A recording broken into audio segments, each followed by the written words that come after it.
She smiled at my baby shower like she was already writing my obituary. I want you to picture something. Picture a penthouse in San Francisco's Pacific Heights neighborhood. Raw-edged ceilings, floor-to-ceiling windows that bleed into the bay, champagne chilling and baccarat crystal flutes, and 32 women dressed in designer neutrals cooing over hand-embroidered onesies and a custom Dior diaper bag someone spent $3,000 on. Picture gardenias. Picture elegance. Picture my baby shower, the day that was supposed to be the most perfect Sunday of my entire life. Now, picture my sister, Ramona, standing in the center of it all with a smile that never quite reached her eyes, raising her glass and saying, loudly, clearly, with every woman in that room listening, "Hopefully this one survives." The room went dead. I felt the air leave my body like I'd been punched in the sternum. 32 women held their breath. And me? I stood there in my cream Reformation maternity dress, 6 months and 3 weeks pregnant, with nowhere to run and nowhere to hide. And I held my tears back by sheer force of will, because I am Ophelia Bancroft Holloway, and I do not crack in public. But here's what you don't know yet. I already knew Ramona was dangerous. What I didn't know was exactly how far she'd already gone. My name is Ophelia, and I have spent the last 4 years building a life that looks exactly like what every little girl in a crumbling house dreams about. My husband, Sutton Holloway, is the kind of man that old money San Francisco produces maybe once a generation. Brilliant, quietly powerful, the sort of handsome that reads better in person than in photographs. We met at a Napa Valley charity gala when I was 26 and still figuring out what I wanted my life to look like. He was 34, recently divorced, and carrying the kind of loneliness that expensive suits can't fully hide. We got married 2 years later at his family's estate in Sonoma. It was a Tuesday because Sutton hates crowds, and we had 40 guests and the best meal I've ever eaten in my life. Everything I have now, the penthouse, the wardrobe, the art on our walls, the car that Sutton bought me just because I mentioned in passing that I liked the color, I am not going to pretend any of that is meaningless. I grew up in Fresno in a 3-bedroom house with a leaky roof and a mother who worked double shifts at a healthcare facility and a father who showed up when he felt like it. So yes, the life I have means something to me, which is exactly why what Ramona tried to do cuts so deep it still hasn't stopped bleeding. I need to tell you about my miscarriage, not because I owe you my grief, but because you can't understand what Ramona's comment really meant without knowing about it. 16 months before this baby shower, I lost a pregnancy at 14 weeks. We were in New York for Sutton's firm's annual gala when it happened. I was wearing a midnight blue Valentino gown, and I went to the bathroom between the appetizers and the main course, and by the time I came back to the table, my whole world had already shifted in a direction I couldn't come back from. We didn't make a public announcement about the loss. That is to say, we told our families. We told Ramona. She held my hand at the follow-up appointment and brought me soup and said all the right things for about 3 weeks. And then she moved on the way people do when it's not their grief. But I didn't move on. I just got quiet about it. So when she stood in front of my 30 closest friends and said, "Hopefully this one survives," she wasn't making a clumsy, insensitive joke. She was using a wound that she had personally bandaged against me. That's the difference. That's the line. That's why what came next was inevitable. But the room didn't stay silent. That's when everything changed. My husband walked in 3 minutes after Ramona said it. Sutton almost never came to social events mid-afternoon on Sundays. He runs his private equity firm 6 days a week and treats Sunday afternoons like sacred recovery time. But he had swung home to drop off a bottle of vintage Krug he'd been saving for the occasion, and he walked through our front door into a room that felt like a held breath. He read the energy immediately. Sutton Holloway is not a man who misses things. He scanned the room, he looked at my face, he looked at Ramona, at our closest friend Georgette, bless her, leaned over and whispered 3 sentences into his ear that I could not hear from across the room. I watched Sutton's jaw set. I watched him place the champagne on the table with a deliberateness that I recognized. He crossed the room, put one hand on Ramona's shoulder in the most polite possible way, and steered her toward the hallway that leads to Sutton's home office. I could not hear what he said. I would find out later. What I heard was Ramona's voice climbing, then breaking, then the sound of our front door opening and her heels on the marble hallway outside, and then she was gone. Sutton came back into the room. He looked at me. He said, "Should I open the Krug?" And every single woman in that room exhaled at the same time, and someone laughed, and the party didn't end, it pivoted. And I stood there smiling and feeling something complicated and enormous taking shape underneath my ribs. Here is what Sutton told Ramona in that hallway, because he told me that night after everyone left and our penthouse went quiet, and we were sitting in the kitchen with the lights low and the bay glittering outside the window. He told her, very calmly, that she had two choices. The first choice was that she apologized to me right then in front of every person in that room, sincerely and completely, and then she left the party quietly. The second choice was that he would pick up his phone and call her husband, Prescott, and have a very different kind of conversation. A conversation about certain financial arrangements that Sutton had quietly uncovered 3 months earlier and had not yet decided what to do with. Ramona apparently did not appreciate being given choices. She escalated. She said things I will not repeat here because they would only make me sound petty for being hurt by them. And Sutton said, very quietly, "Hopefully you survive what's coming." Then he opened the door and held it for her. She ran. The guests heard it. Half of San Francisco's upper social circuit heard about it by Monday morning, but what nobody, not even Sutton, fully understood yet was that what's coming was already further along than any of us knew. Because I had been running my own investigation for 6 weeks before that baby shower, and what I had found would not just end Ramona, it would reshape everything. What she did to me wasn't a comment, it was a cover-up. Let me back up. Let me tell you about Ramona the way she actually is, not the way she presents herself at charity luncheons and gallery openings. Ramona Voss, she took her husband's name with both hands and never looked back, is 38 years old, 4 years older than me. She is blonde in the way that requires a standing appointment and a very skilled colorist. She sits on 3 nonprofit boards but has never held a salaried job. She has a degree from USC that she references more often than any person should, and she married Prescott Voss when she was 29, which was, by her own private admission to me in a moment of rare honesty, a transaction she entered into with full awareness and zero shame. Prescott owns a commercial real estate development company, is 17 years older than Ramona, and has the emotional intelligence of a parking garage. They live in a $5 million house in Cow Hollow and throw quarterly dinner parties where the conversation is sophisticated and the undertones are cutthroat. Ramona is the queen of that scene. She knows it and she protects it. What she cannot stand, what she has never been able to stand, is that I didn't need it. Because before I could serve justice, I had to make absolutely sure it would land.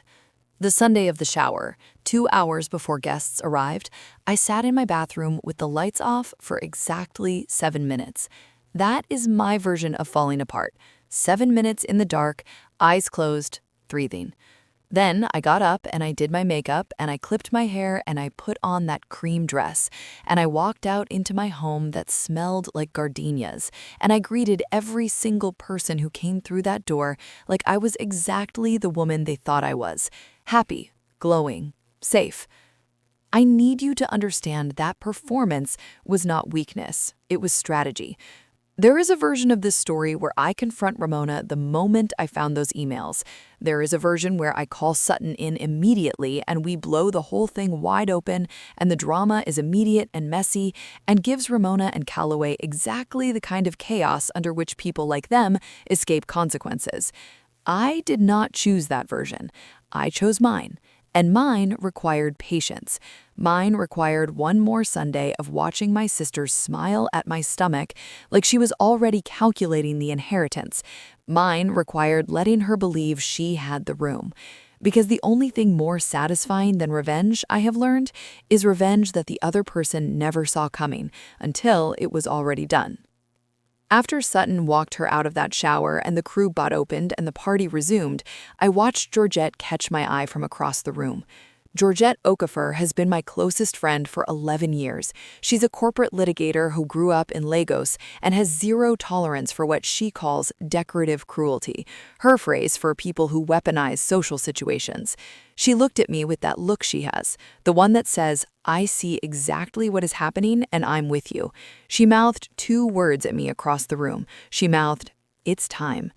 Because Georgette is one of 2 people I had told about what Ray Cobb found, and she had spent the last 2 weeks helping me figure out the exact right moment. After the shower, after the guests left, after Sutton and I had our quiet kitchen conversation about what he'd said to Ramona in the hall, I kissed him and I told him I needed to show him something. I brought my phone, I sat him down, and I said, "Before I show you this, I need you to know that I have a plan, and I need you to trust it." He looked at me for a long moment. Sutton Holloway has been underestimating people his entire life. That is his blind spot, but he has never, not once, underestimated me. He said, "Show me." That night changed everything. The question was, did we already have enough to finish it? Or had Ramona, in her panic, just handed us something we hadn't even thought to look for? The answer was walking right toward us, and she didn't even know it yet. There are 2 kinds of powerful women in this world, the ones who destroy quietly and the ones who make you think you got away with it first. Sutton read everything I put in front of him that night with the focused, unreadable expression he wears when he is calculating in real time. I watched him go through the photographed emails, the financial summary Ray Cobb had compiled, the annotated timeline Simone had helped me construct over 6 weeks of very careful, very private work. He read for 41 minutes without speaking. I made tea. When he finally looked up, what I saw in his face was not the anger I'd expected. It was something quieter and more dangerous than anger. It was the face of a man who had been played at a game he invented and was now deciding what it cost the other player. He said, "How long have you known?" I told him the truth. He nodded slowly. He asked one question about a specific transaction in the Cobb report. Then he picked up his phone and called someone. Not Ramona, not Prescott, not a lawyer. He called a man named Theodore who works in regulatory compliance and owes Sutton a favor that I have never asked the origin of. He said 7 words, "Pull everything you can on Callaway Fenn." Then he hung up, looked at me, and said, "You were right to wait." Let me tell you what Ray Cobb found, because it is the foundation of everything and you deserve to understand it clearly. Callaway Fenn had spent the previous 3 years positioning himself adjacent to Sutton's firm through a series of calculated social introductions that, I now believe, were engineered deliberately and which Ramona was the architect of. He had cultivated a relationship with Sutton as a potential investment partner, close enough to gain information, but never close enough to require the kind of due diligence that would have exposed him. During this same period, Callaway had been quietly building a competing position in a commercial property portfolio that ran directly against 2 of Sutton's most significant investment bets. He was using intelligence, real, specific intelligence about deal timing and financing structures to get ahead of those bets. Where was that intelligence coming from? It was coming from Ramona, who had been gathering it across 4 years of dinner parties, casual conversations, weekend trips with Sutton and I, and one very specific occasion when she had been alone in this penthouse for 2 hours while Sutton and I attended a funeral in Marin and she had agreed to wait for a delivery. She had not just waited for a delivery. She had gone through Sutton's study. The delivery driver confirmed it on camera. We had the footage. We had everything. And the worst part, she'd been doing it since before I was even in the picture. Here is the part I had not told Sutton yet, the part that Georgette knew and that had kept me up for 3 nights running before the baby shower. In the course of Ray Cobb's investigation, he had surfaced something that was not about Callaway Fenn or about financial espionage at all. He had found a communication, one single text thread, still archived on a cloud backup that Ramona had apparently forgotten existed, between Ramona and Sutton's first wife, Petra. They had met twice, once 14 months before Sutton and I got engaged, once 4 months after our wedding. I am not going to tell you that I know exactly what was said at those meetings because I don't. The text thread only contained logistics, not content. What I know is that Petra, who had signed an extremely thorough NDA as part of her divorce settlement, made a public comment about Sutton 8 months into our marriage, an oblique but pointed comment on a mutual friend's social media that seemed to come out of nowhere and caused a brief but notable ripple in our social circle. I had attributed it at the time to Petra being Petra. Ray Cobb attributed it to Ramona needing a distraction from something that had happened in our marriage timeline that same week. He was specific about what that something was.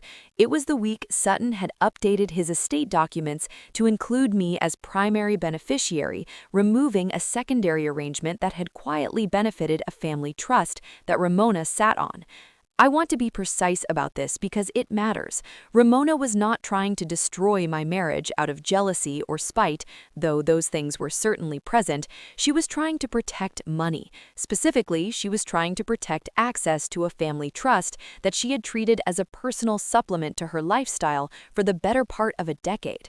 The moment I entered Sutton's life and later his estate planning, I disrupted a financial arrangement that nobody had ever examined closely because nobody had ever had reason to. Ramona had spent 4 years, first trying to prevent our marriage through social sabotage, then trying to surveil our financial position through Callaway, and finally, when the pregnancy happened and the estate implications became serious, escalating to active information theft. The comment at the shower, "Hopefully this one survives," was not just cruelty, it was a prayer. She needed me destabilized, she needed me grief-stricken and emotionally consumed and looking inward. She had used my first pregnancy loss the same way. Those 3 weeks of soup and hand-holding while I was at my lowest were not kindness, they were reconnaissance. She had sat at my bedside and asked me gentle questions about Sutton's state of mind, his workload, his investment focus, and I had answered because she was my sister, and I was devastated, and I trusted her. I will live with that, but I refuse to be ashamed of it. You can't shame a woman for trusting her family, but you can make sure it never happens twice. The meeting I called for the Thursday after the shower was in Simone's offices on California Street, the kind of law firm where the lobby makes you feel like you've already lost. I arrived early. Georgette arrived 5 minutes after me and handed me a coffee and sat down, and we did not speak because we had already said everything that needed saying. Simone came in with a folder 2 inches thick and the expression of a woman who has been waiting to use this particular material for some time. Theodore had delivered his compliance report to Sutton the previous day, 47 pages that detailed Callaway Fenn's trading patterns, the correlation with Sutton's deal timing, and 3 specific instances that had already been flagged by a regulatory body that shall remain unnamed because the case is ongoing. Callaway Fenn, as of Tuesday morning, had retained a criminal defense attorney. We had not called him. We had not threatened him. The evidence had found its own gravity and pulled. That is what happens when you build your case correctly. Prescott Voss received a certified package at his office on Wednesday. I am told by Georgette, who has a mutual acquaintance inside Prescott's firm, that he sat with the package for 2 hours before opening it. Inside was a letter from Simone on letterhead, a single-page summary of what we had, and a list of the specific family trust transactions that had occurred over the previous 9 years. There was no threat in the letter. There was no demand. There was only information, cleanly presented with a note that said Sutton Holloway would be available to discuss at a mutually convenient time. Prescott called Sutton that same afternoon. The conversation lasted 11 minutes. Sutton told me afterward that Prescott sounded like a man who had just discovered termites in every wall of his house simultaneously. He was not angry. He was hollowed out. I almost felt something for him. Almost, because Prescott is not innocent. Not exactly, but he is a different kind of culpable than Ramona, and that distinction matters. The woman who used your worst day against you deserves more than anger. She deserves consequences. Ramona called me on Friday at 8:17 in the morning. I let it ring. She called again at 8:22. I let it ring. At 8:45, I picked up, not because I was ready, but because I had decided that ready was a thing I had been performing long enough, and what I actually needed was done. She started talking immediately, rapid, clipped, her voice doing that thing it does when she is trying to control a situation through momentum. She said she could explain. She said things had been taken out of context. She said she had always been trying to protect me, which was so specifically absurd that I had to close my eyes for a second to keep from laughing. And then she said something that I had not expected, that cracked through my composure in a way that nothing else had. She said she missed me. She said she missed who we were before all of this. And I sat with that for exactly 3 seconds, because I believe she meant it. I believe she missed the version of our relationship in which she had the power and I was grateful, and the arrangement worked for both of us in a way that I had not yet recognized as arrangement. She missed that. I did not miss that. I had never, I understood now, actually had a sister. I had had a handler. I let her finish. I let her run all the way to the edge of what she had prepared. And then I said, Ramona, I know about Petra. I know about the trust. I know about Callaway and the trading patterns and the footage from the study. Silence. Real silence. Not the pause of someone collecting themselves, but the silence of someone whose air has been cut off. I said, I've known for 6 weeks. I waited because I wanted to be certain, and because I wanted you to have every opportunity to be a different person than the one you turned out to be. More silence. I said, Simone will be in touch with what we need from you. Prescott already knows. Cooperate, and this stays as quiet as we can keep it. Don't, and it won't. And then I said the thing I had been sitting with for 6 weeks, the thing that cost me something real to say. I loved you. I actually did. That's what makes this so clean. I hung up. I put my phone face down on the kitchen counter. I walked to the window. Outside, the bay was doing what it does in early October, gray and gorgeous and enormous, and I put my hand on my belly, and my daughter kicked, right then, as if she'd been waiting for the moment. She kicked twice, like she was saying, I see you, Mama, we made it. The settlement terms were finalized in 3 weeks.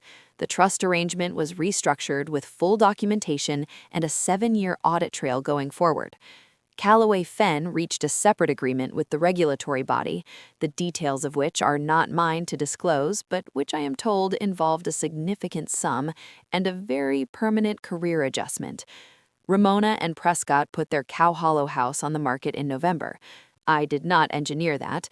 The cost of what Prescott now knew about his wife's activities, combined with the legal fees and the trust restructuring, made the math simple. They moved to Sacramento in January. I have not spoken to Ramona since that phone call. She sent a card when my daughter was born.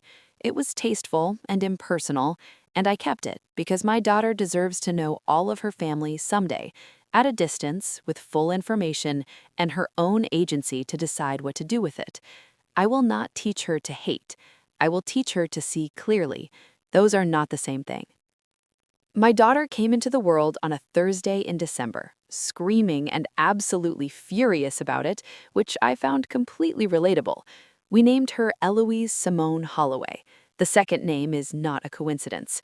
She weighed 7 pounds, 4 ounces. She has Sutton's eyes and my stubbornness, which is going to be either spectacular or catastrophic, and probably both.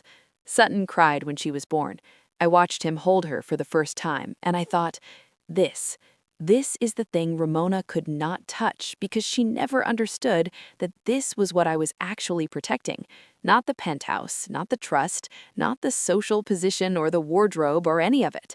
This small, furious, perfect person who kicked at exactly the right moment to tell me I was not alone.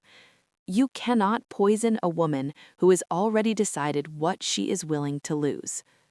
Georgette was at the hospital within 2 hours of the birth. She brought flowers that were wildly excessive, a bottle of champagne she was not allowed to open in the maternity ward, but opened anyway in the parking garage, and the specific brand of ginger chews I had been eating through the entire 3rd trimester. She sat next to my bed and held Eloise with the practiced confidence of someone who had always known exactly how to handle precious things. And she looked at me over the top of that small, sleeping head, and she said, "You did good, oh." 4 words. I ugly cried for about 45 seconds, which I feel is a reasonable amount of ugly crying given the circumstances. Then I pulled myself together because Eloise was watching, or something like watching, in the unfocused, cosmically attentive way of newborns who are new to having eyes, and I wanted the first impression to be accurate. Her mother is a woman who feels things completely and recovers completely and never ever stops being the most dangerous person in the room when the stakes are real.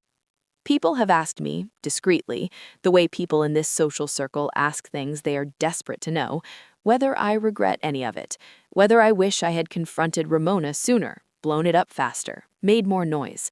And here is my honest answer. No, not 1 second of it. Not the 6 weeks of silence while I built the case. Not the baby shower performance in the cream dress.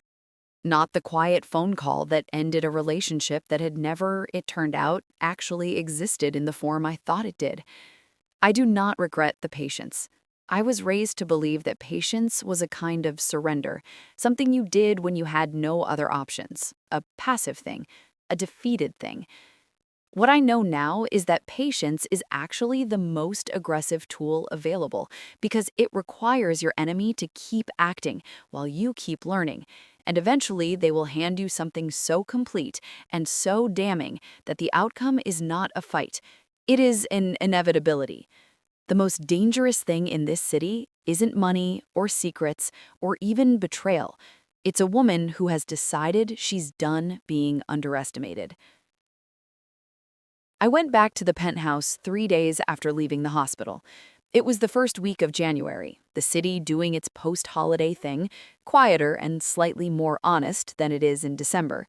Sutton carried Eloise up in her car seat, and she slept through the elevator ride and the walk through the front door, and her first moment in the home we'd been preparing for her for 6 months. He set her down in the living room in the spot where the afternoon light falls cleanest, and she slept through all of it, utterly undisturbed, which I choose to interpret as a very good sign. I stood at the window with the bay spread out below us, and the January light thin and clear, and the city just doing its thing, indifferent and permanent and gorgeous. And I thought about the baby shower, about the gardenias, about 32 women holding their breath, about the moment my sister decided I was someone she could use, about all the ways I had bent and adjusted and explained away and given benefit of the doubt, and about the precise moment I decided, quietly, in a dark bathroom for exactly 7 minutes, that I was done with all of that. There is a version of this story in which I am the victim. Ramona wanted me in that version. She staged it, curated it, tried to write me into it. And I understand the logic. It is much easier to exploit a woman who is busy surviving than it is to exploit a woman who is building. What she miscalculated was that I had already survived. The miscarriage, the grief, the years of subtle erosion, the slow realization that the person I thought was my family had been watching for weaknesses instead of showing up for them. I had already come through all of that. By the time she stood in my living room with her champagne glass and her calculated cruelty, she was not attacking a woman who was fragile. She was poking a woman who had been forged. The difference ended her. I am not going to tell you that everything is perfect now. That is not what perfect looks like. Sutton and I have a real marriage, which means it has texture and friction and the occasional disagreement about things that have nothing to do with any of this. My mother, who lives in Fresno and has complicated feelings about all of it, calls me every Sunday and asks questions I sometimes don't want to answer. Eloise wakes up at 3:17 in the morning with a specific grievance that neither I, nor Sutton, nor any of the expert literature has yet fully decoded. The bay is cold in January, the gardenias are long gone, and none of that is a complaint. None of it is anything other than what life actually is: specific, imperfect, continuing. Mine. She came to my baby shower hoping I'd fall apart. She left not knowing I'd already won. The last thing I will tell you is this. When Ramona said, "Hopefully this one survives," she was talking about my pregnancy, but I have thought about it differently ever since that October Sunday. I think about survival as a broader category, the survival of clarity, of self-knowledge, of the decision to protect what is actually yours rather than what you have been told is yours. My daughter survived. My marriage survived. My friendship with Georgette survived, stronger than ever. My sense of who I am, not the Pacific Heights version, not the charity gala version, not the version Ramona spent years trying to define for me. That survived too. What did not survive was the illusion that being loved is the same as being safe. What did not survive was my willingness to mistake access for loyalty.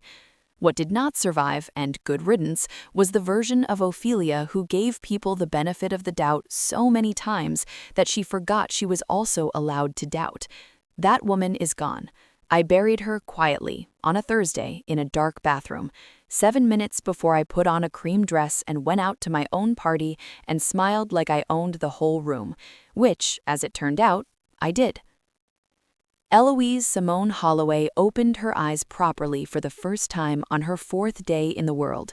She looked at me with the complete, solemn attention of someone who has recently arrived from somewhere important and is still taking inventory. I looked back at her. I said, out loud, to my 4-day-old daughter, "Nobody messes with us." She yawned. Sutton laughed from the doorway. The bay glittered outside. And I thought, this is what it looks like. This is the whole, real, unedited thing. Not perfect, not curated, not managed for anyone else's comfort. Just ours. Just exactly, finally, ours. Take a moment to comment your city or country. I love connecting with you all. Thank you for listening and supporting, and be sure to subscribe for more stories. More are coming your way soon. Until next time, stay kind to yourself and stay strong.